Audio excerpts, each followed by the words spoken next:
There we are, we're live, the Fanzone Podcast Ep.5. This one's titled Close But No Cigar. I'm sure for many people that will relate for a variety of different ways. Yesterday was quite a somber day in football for us all. It's another defeat on the road, this time against Shrewsbury Town. What looked like was going to be, unfortunately, wasn't. And we were succumbed to a narrow defeat that on the day I think most of us probably felt hard done by. I suppose it's probably only fair to start with your initial post-match reaction, Chris. What are your thoughts? Don't know where to start. We don't know how to start. I think that's probably the best place to begin. Another, I don't know, what was it, 87 seconds yesterday. Yeah. So 20 seconds better than Bristol Rovers, but so obviously they're doing something right. It was painfully inevitable. You just knew it was going to happen. It was nothing that preceded it, because there was only a free kick and the kick-off of the game that did precede it, but you just knew it was coming. I'm going to hang somebody out to dry, because I'm getting sick of it, and that's Geth. Oh no. It's painful, and but it needs saying, because it's down his side every time. What it is that we're not doing in preparation, I don't know, but I suggest they change it, because it's pathetic. And it's down that side again. It's in that little pocket on the left-hand side, and the centre-backs get pulled across. It leaves it exposed in the middle, and that yesterday was a tap-in. It was awful, but we pulled our socks up, and I thought Everett said 75 minutes of domination. I don't know about that, but we didn't look in any bother at all. We didn't look like we were going to do anything but win. And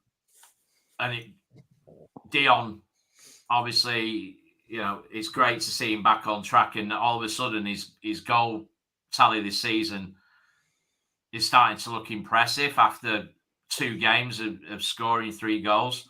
Yeah, he was lucky with his penalty, but Jesus Christ, if anybody deserves some luck, it's him. Yeah. But what happened after that? I mean, obviously the equaliser, which again should have been stopped at the source, which again was Geth. It wasn't good enough, and obviously everybody is talking about the substitutions, the 2 subs that were made. I can't. Obviously, they'd equalised 4 minutes before the subs were made, but the game had just shifted completely. There were some interesting stats. Mark Hiles dissected it, and in the last 10 minutes, there was only a 4% increase in long passes, which is obviously when the subs were introduced around that time. However, I'd temper that and say, absolutely, the number of long balls did only increase slightly, but it doesn't stick as well when you've got Bodvarsson and Bakayoko up top. It doesn't stick as well as it does with Dion and Dapo, who both had 7.5, 8 out of 10 performances yesterday. They don't play full 90 minutes. They've only played 5 full 90 minutes this season. But it was working. But where we were having the most joy was there was a little area on the left-hand side where we were interchanging between coming from Iredale into Lee, into Sheehan, and back again. We were pulling them all over the place on that left-hand side, and we were getting loads of opportunities to open them up on that left-hand side, and we just stopped doing it. For whatever reason, substitutes had nothing to do with it, but for whatever reason, we just stopped doing it. And that play and that kind of momentum on that side was going to get us another.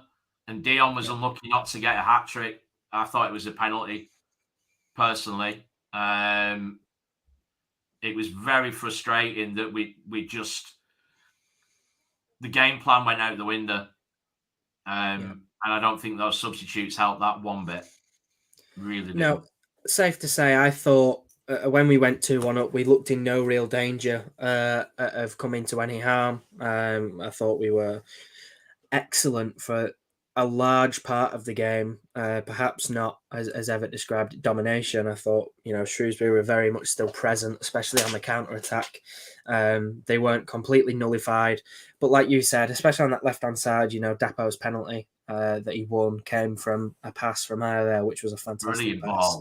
And that left side looked really strong, and it was disappointing to see that sort of flattened out really quickly. I think that was specifically highlighted as soon as Dapo and Charles came off, because Bakker and Bod, I don't think, are the type to create those channels on the far side. I thought we were the better team. We had some really great opportunities. Dion, like you said, could have had a hat trick. Perhaps there was a penalty shout involved. I'm yet to see it back. But there was another one. I thought Sheehan and Lee combined really well. Just on the left. And that was a fantastic opportunity. One that I think if they were scored, we would have been talking about that for quite a while. And there was a number of big chances that we had.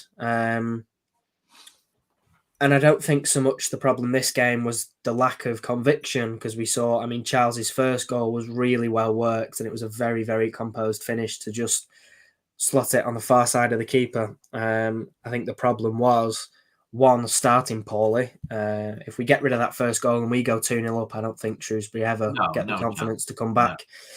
And just our own sort of inability, it seems, to be effective and efficient at dealing with set pieces. There's a comment that's just come on about their second goal that said that's in relation to Gethin Jones. He moved out the way of the cross, which I think there's been a lot of that. From my perspective, looking at it, it looked like he was trying to avoid the corner and just let the ball floated in. Shrewsbury are a town that are great from set pieces, which they showed us yesterday. But it's those individual mistakes and lapses of judgment that are costing us games. For the first goal, it was Toll who got dragged out and left some space in behind that was exploited very quickly. And that's a common occurrence, really. If you are watching at home, let us know your thoughts of the game, what went wrong. Let us know what you're thinking on a relatively miserable Sunday afternoon. But we'll head over to Ange. What did you make of the game? What did you think? I'm in black for mourning. Yeah. I think I said at the end of the last pod I'd have been over the moon with a point from that match. And I got to a point where I was comfortable. I wasn't at all worried when we were 2-1 up. I felt we were completely in control. And then, it all went to absolute pieces. Those starts, I can't. I don't know what he needs to do to make sure that they're not switched on. The brains are not engaged from minute one. And I was obviously a little bit nervous already going into the match, and then the team sheet came out, and I thought I was going to be sick. The team is decimated. Where's Morley? I was concerned about the size of our midfield. They were quite small. It's a really big physical side, Shrewsbury, and I was like, oh, we've got some beautiful footballers in there, but we've not got our big boys. They shushed me, and I wasn't worried. And then, like Chris said, there was the second goal went in, and this almighty shift where they stopped playing football. They absolutely fell into Shrewsbury's trap. They know that we're crap at defending set pieces, and they absolutely just destroyed us with them. because they didn't have anything else. They didn't threaten us in any other way. No. Trafford did pull off a couple of pretty impressive Yeah. saves, which came from open play, which surprised me because he created, like you said, he created nothing. No. What is it? The percentage of set piece goals this season is second only to Port Vale in League One. So it was always going to be a threat. I think for me as well, their three lads at the back, was it Dunkley, Pennington, and Flanagan, were all big lads. They weren't comfortable with anything on the floor, and that's where the Dapo threat, was really strong, as it was on the other side with Sheehan and Lee combining. So it was Dapo and Dion predominantly on the right, with bits of Bradley. I've got to say, I had a message. I was stood with Dan Sumner yesterday, and we were watching Conor Bradley, and I have to say that his influence has waned significantly in the last few weeks. Whether it is because teams have, they've been doing it for a long time now, doubling up on him or whatever. There's too much emphasis on him, but he was largely ineffective yesterday. And I've noticed that for a couple of games now, where he's trying so hard. I mean, there's no questioning his endeavour and his effort, but it's just not happening for him. There are a few plays off the pace. I think Iredale's pass for Dapo to win the penalty, I mean, whilst it was exceptional, his passing prior to that was abysmal. There's no two ways of putting it. It was awful. And it's just a lot of simple things that we just don't seem to be getting right at the moment, which is a worry. And by making those simple things happen, a lot of these issues can be avoided. Very, very difficult to take that, definitely. Very difficult. Yeah, it was a difficult take. There's another comment that's just been popped in that sort of more or less agreed with us and thought that we were cruising at 2-1. Could and should have made it 3, which I would tend to agree with. I think there were ample opportunities to further cement our lead, which I think would have turned the tide of the game completely. Just a note there on the substitutions as well. This person thinks that Dapo or Charles should have stayed on. Just one of them to sort of keep that attacking threat as prominent as possible. And for their third goal, Trafford got bullied. Now, I did put a screenshot on Twitter yesterday, and you can clearly see that for their third goal, it without fully understanding the laws of how a goalkeeper can be fouled, I would be very impressed if by the book that wasn't a foul. Their striker is almost like what you would do to a child when you put their hand on their heads to stop them getting you, if you will. He's done that and he's jumped well above him. And Trafford's just got no chance. It's not easy to. What were our defenders doing though? Because that ball, ball watching. We obviously we're at the top of the side, end of the ground, but you can still see it. It was the initial ball was higher than the bar. Yeah. One of those really awkward, so close to the keeper from really coming down on top of him almost. Yeah. They absolutely give me anxiety because it's so easy to concede. So and obviously we did. Yeah, I think if perhaps we had a Rico Santos in that team, there's every chance that goal doesn't go in. As poor as we are from set pieces, I think he is one of the most commanding players, and sort of orchestrates the rest of the team pretty well. There aren't many occasions on corners where I don't think Santos will have it covered. I think it was actually MJ's man that has just left free to run in the box and nobody's picked him up. I think Bakker was the closest to him. Obviously, besides Trafford, and ultimately he's just been given a more or less free header. He's kept Trafford on the floor, he's pushed him down, and Dunkley's come away with it. like you said, it really was a tough one to take, given the nature of how we played up until that sort of shift in terms of how the game was being played.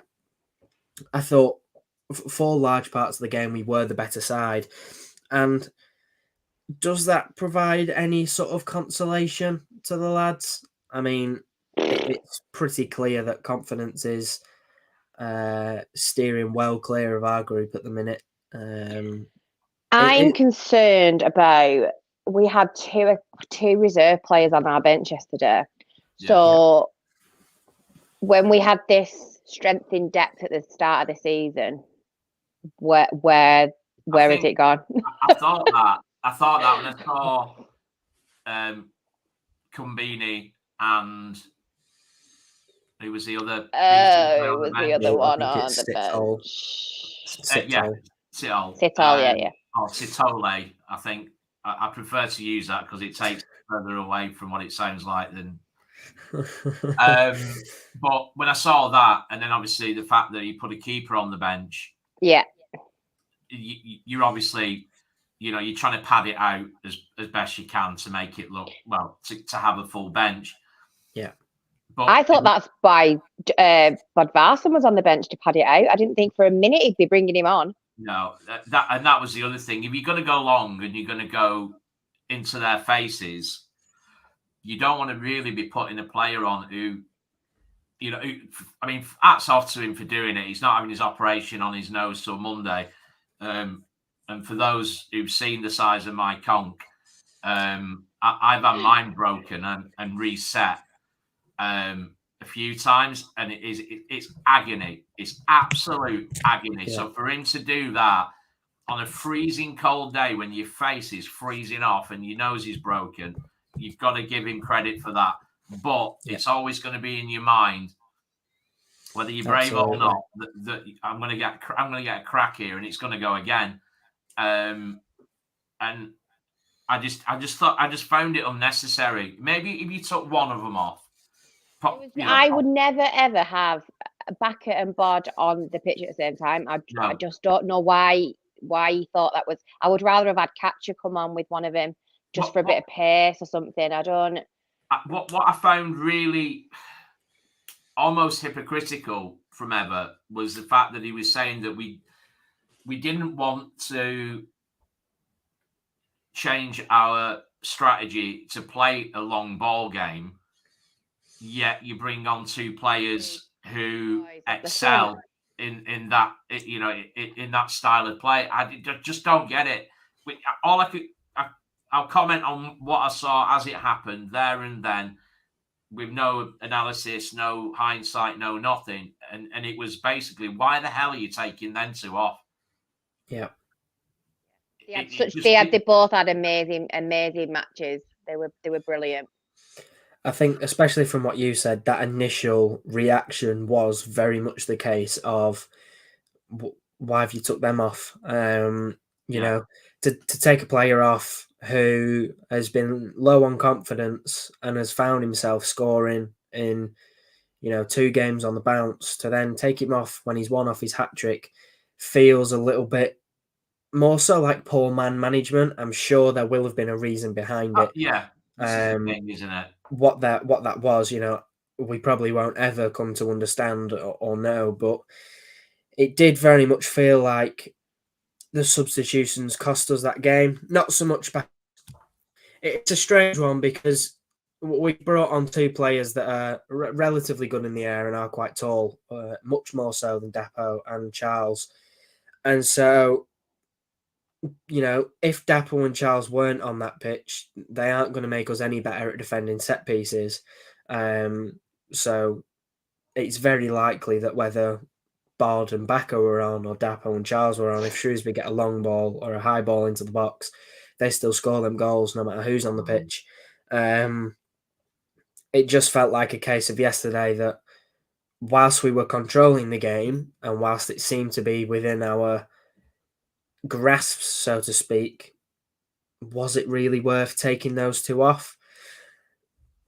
It's a tough one, and it really is a tough one to take. I'm I'm not really sure what the alternative was. Do you leave them on and just keep them on for the 90, or look to bring on a little bit more strength and an aerial presence on against a team that probably are likely to go long and play for set pieces? What do you think? And obviously I don't manage a League One football team, but my thoughts would have been that if you're going to switch it and play some on the deck and switch it up and play along, that you would. I'm a big believer in having two up top, a tall player and a runner. Yeah. Somebody who can feed off the flicks. So on that basis, I'd have left Dion on, taken Dapo off, and brought Bakayoko on. So he could feed off. Dion could potentially feed off Baka's flicks or Bob. I just think Bob Varson was just too much of a risk considering his injury. I just thought it was unnecessary. Yeah. What about you, Ange? What do you think? Do you bring them on, leave them off? Obviously, neither of us or none of us are football managers, but from a fan's point of view, what is best practice for that sort of scenario? From the same belief of Chris that you need a ball player and a big top front man, and like I said before, Bod and Baka are too similar for me, and I don't want to ever see them on the pitch at the same time. It's not for me. It doesn't work. Yeah, you need either Dapo or Charles with one of those big men, because it's just the way League One is, and you need the options, and without the options, you find yourself up against it, and you make life hard for yourself. You need as many options as possible, and those two are just too similar. Absolutely. I think I tend to agree with you both there, and it brings up that question again of the January transfer window, which I know we've touched on quite a few times in previous podcasts. But I think over the last maybe 2 or 3 weeks, there's been some other positions that have been exposed as really quite in need of improvement. And for me, I put a tweet out yesterday, and I think a new left wing back might well be in order. We've seen glimpses of Beck. I just don't think he's quite what we need. No. Going forward, he's good enough, but defensively, there's just too many occasions where there's that lapse of judgment, and it's costing us time and time again. There's the other option of a new right-sided centre-half in the position that Geth plays, because, like we touched on before, there were a number of occasions, or have been, over the last 3 or 4 games where he's just not looked on it. He's looked a bit like a passenger, which is extremely unlike him. I think for a while he's been one of our more consistent performers, and so it's a shame to see that wither away. And as I've said time and time again, that number 10 role, I thought Kieran Lee was very, very good yesterday, whilst Dapo and Charles were on anyway. I thought he linked up perfectly, especially with Sheehan, and there were some really intricate passages of play that just, made you sit and think, we've got a good one on our hands here. But the problem with, obviously, Kieran Lee is that he's not a player that we can put on the pitch for, every game of the season.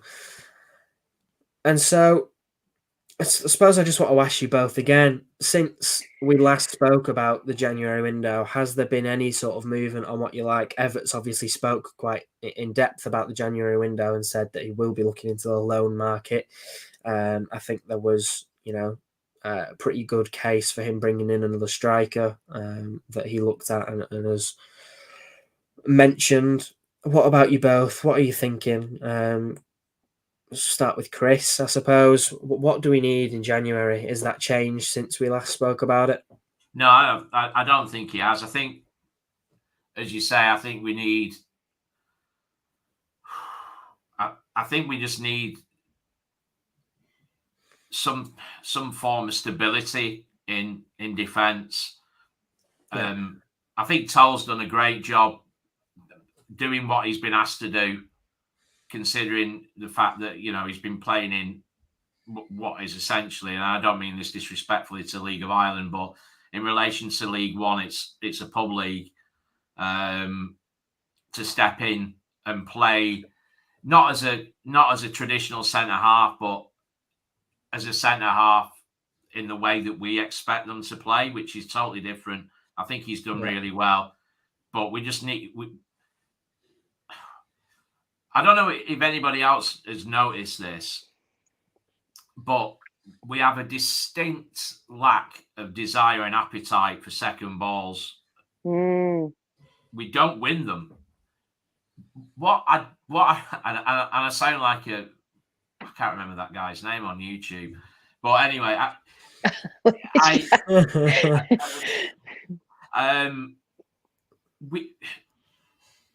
I think the word is wince. We don't go in full blooded for the second ball.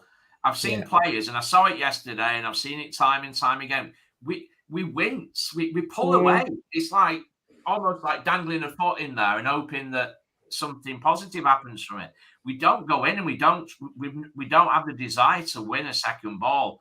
If there was some analysis on second ball wins yesterday, I'd love to see it, because I'd struggle to see that we won any.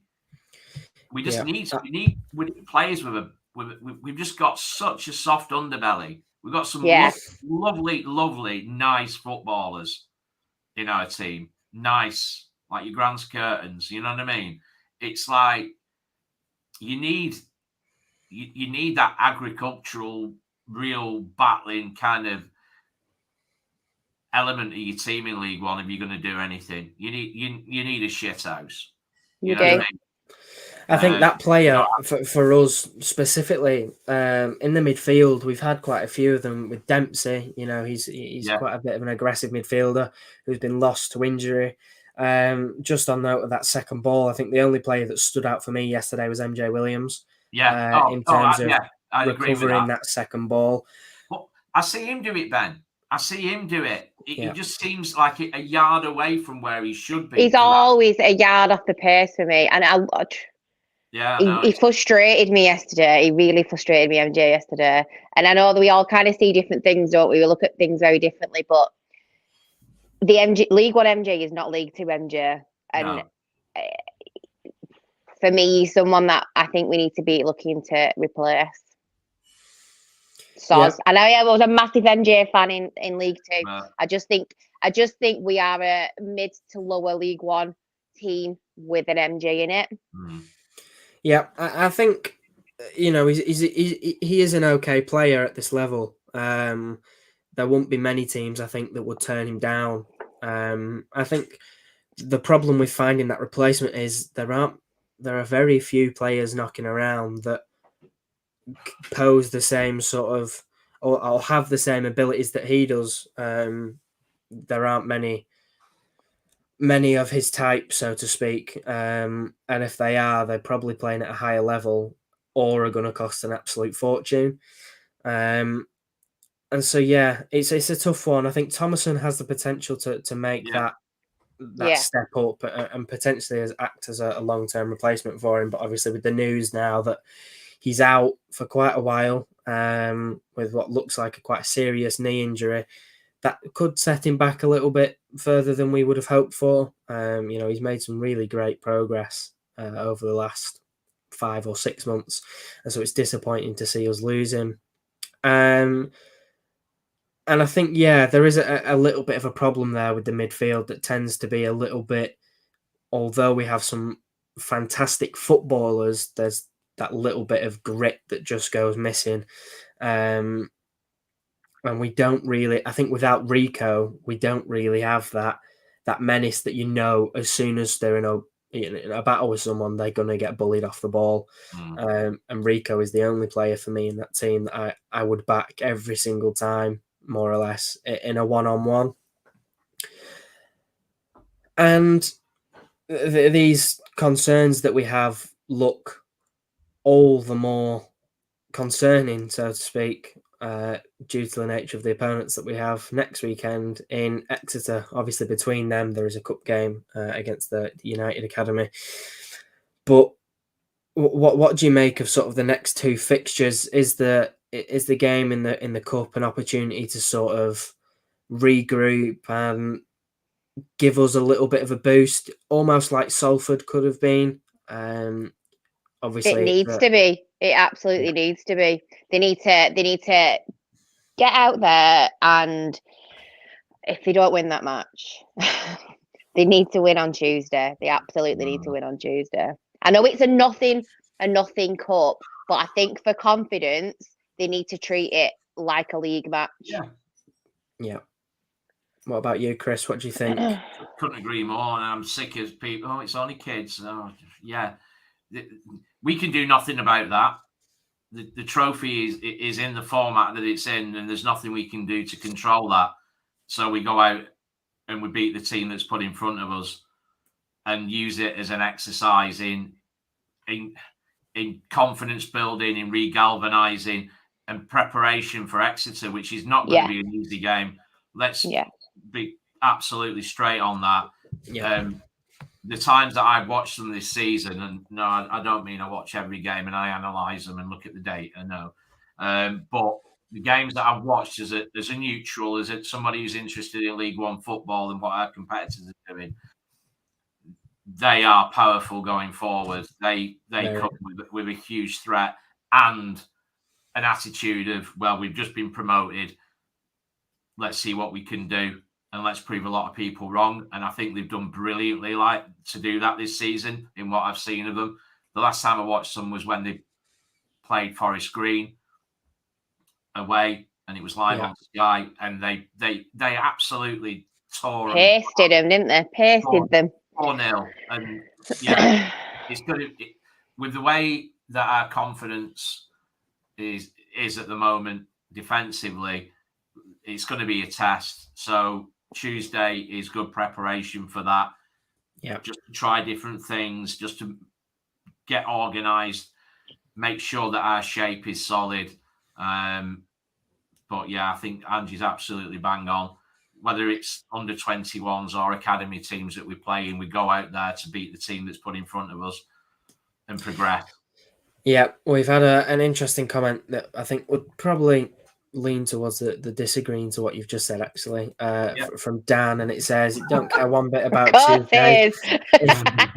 And he talks there about illness, if it's ripping through the camp, which it does seem to be, then play the kids and throw the game. The league is the priority next week, obviously against Exeter, which, a very fair point. Now, there is what seems to be a real problem going around camp at the minute. Not just in football, everywhere you go, people are getting ill and picking up things. And so are there not certain rules though with the Papa Johns? You've got to play so many first team players, blah, blah, blah. So you can't just whack the kids on and throw the match. That's why they put those rules in. But four changes, isn't it, or something like that? Yeah.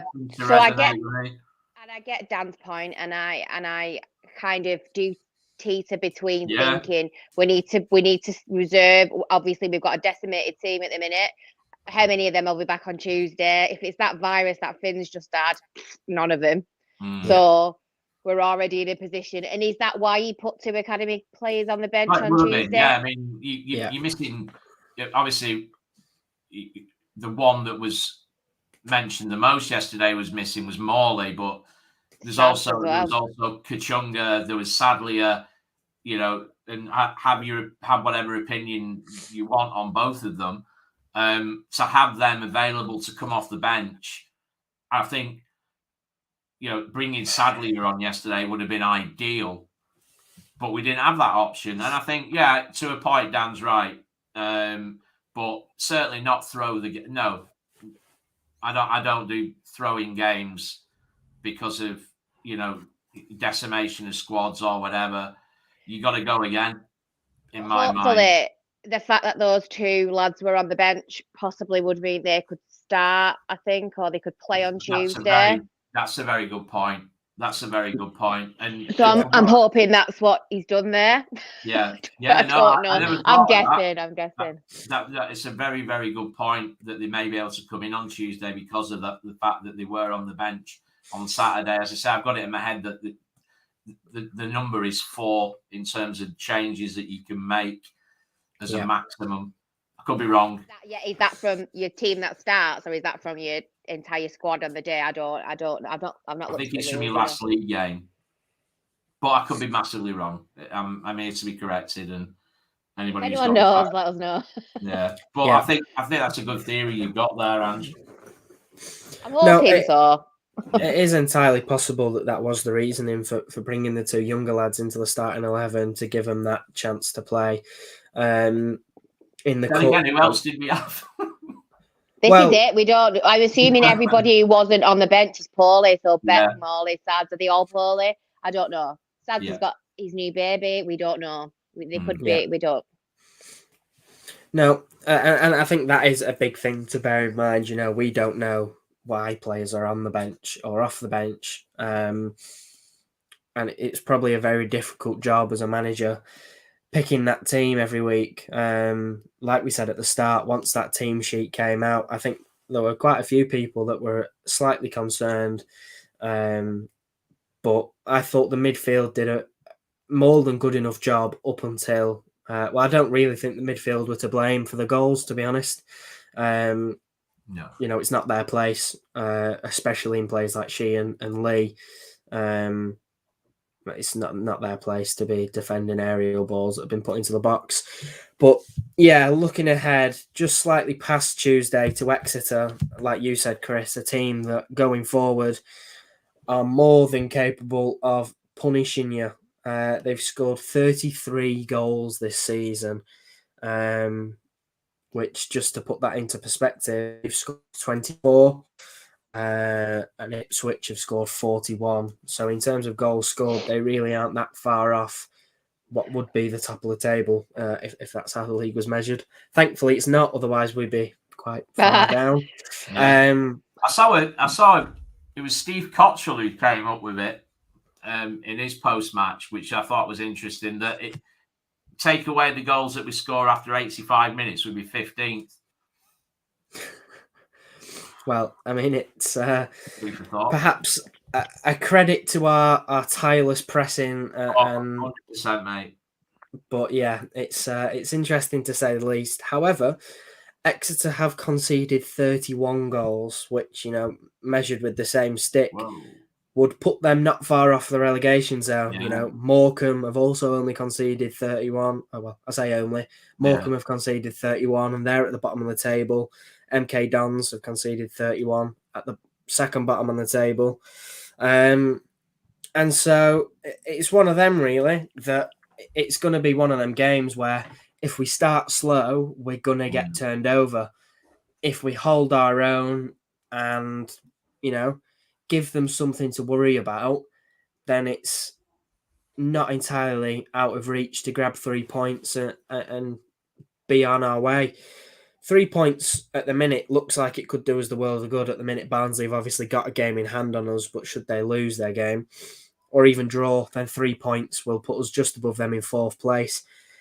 And that's another thing that really sort of shocked me, that even though some of our performances since around the September time have not been up to par whatsoever, the fact that we've gone into games like Burton and turned it around to 3-2 or 3-1, whatever it was, Accrington the same, turning those games around have given us points in poor performances that last season we might not have had, and have still kept us what almost feels miraculously in that playoff spot.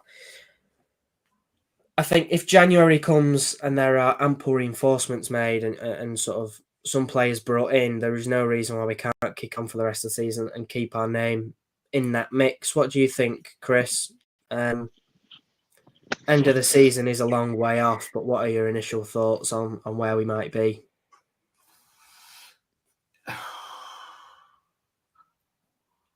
It's difficult. It's difficult to comment on that after yesterday. In fact, I think it's difficult to comment on it having won 1 in 5 in the league.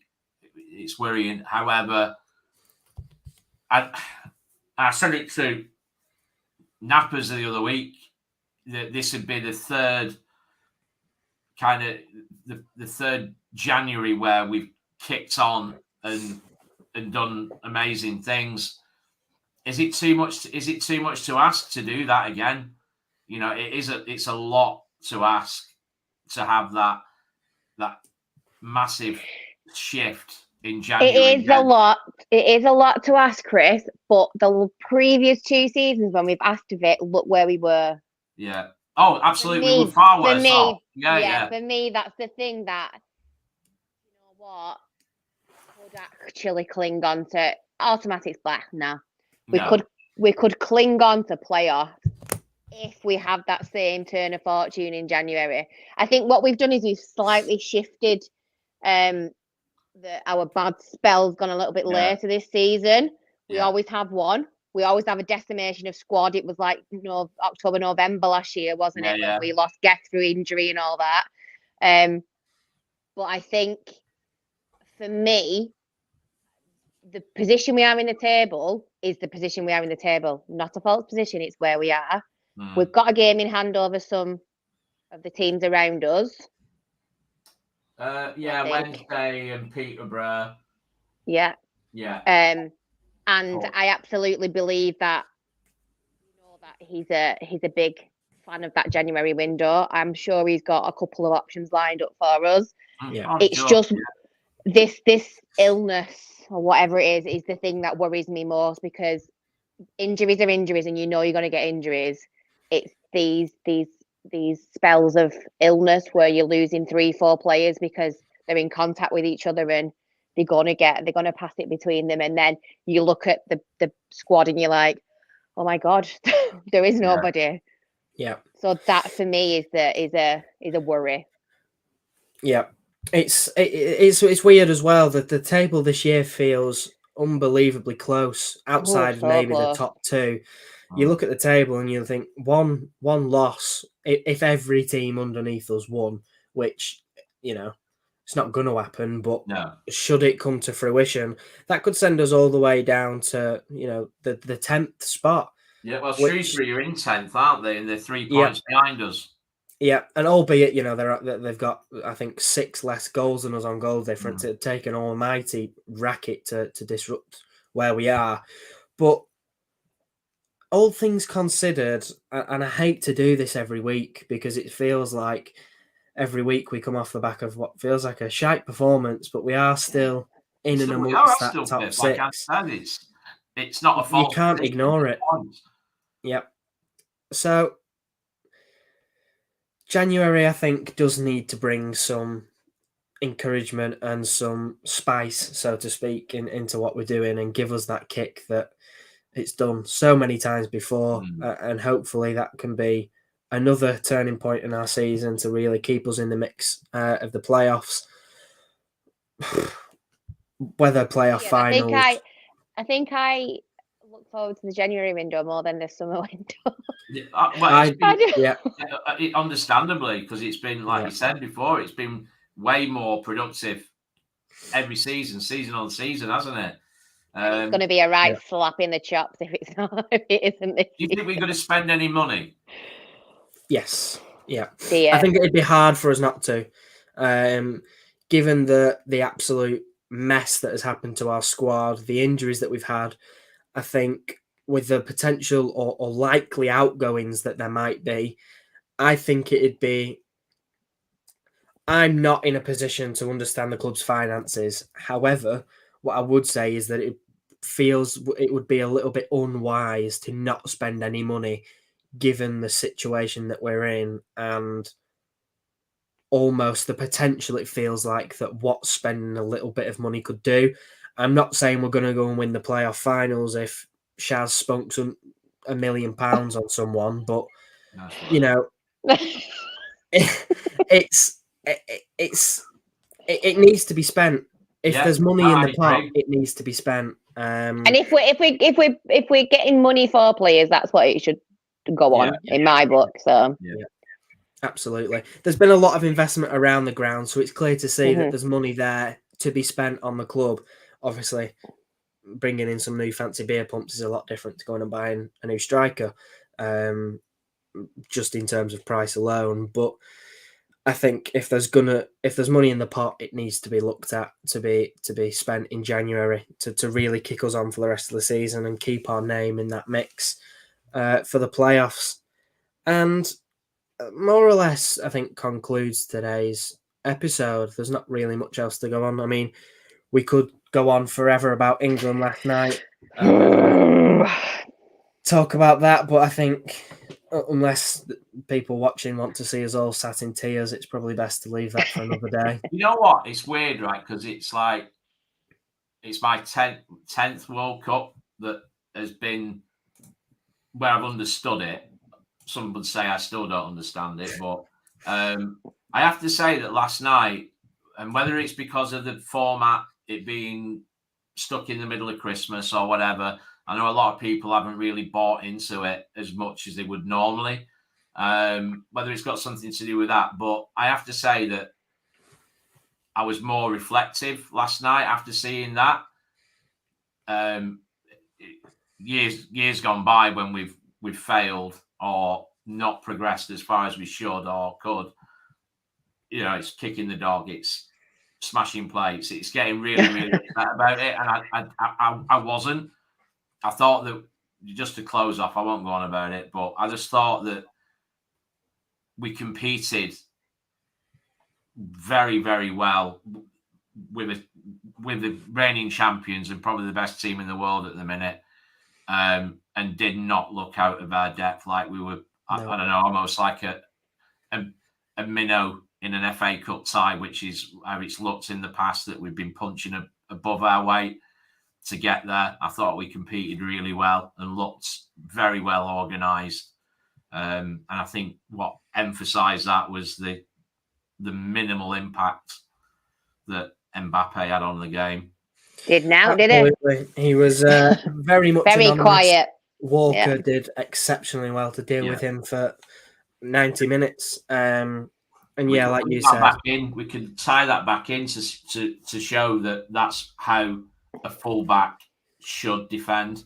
Absolutely. Versus the alternatives. I mean, it'd be wonderful if we could go and buy Kyle Walker, but I think our budget is slightly more tighter, so we can watch England in hope of one day having players of that caliber.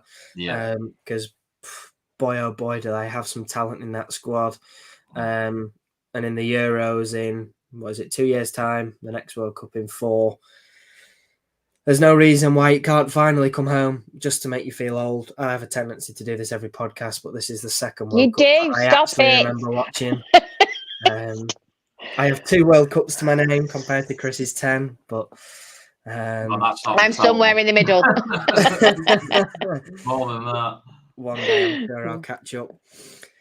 But yeah, so Exeter up next. Let's hope for 3 points. A disappointing result, I suppose, on Saturday, but still in 5th. We're still happy clapping. So let's keep our fingers crossed for a good match against Exeter, and obviously in between that, a little cup tie against Manchester United's academy team. And let's see what happens. But for now, that just about rounds off today's episode. And we will catch you all in the next one. As always, thanks to everyone that tuned in. If it's your first time watching, whatever platform you're on, follow us or subscribe to us on YouTube. And if you click the little bell, you'll make sure to be notified of any live streams that go out, and you'll be the first ones to know. So thanks you all for watching, and we'll catch you in the next one. Take care. See you all later. Bye.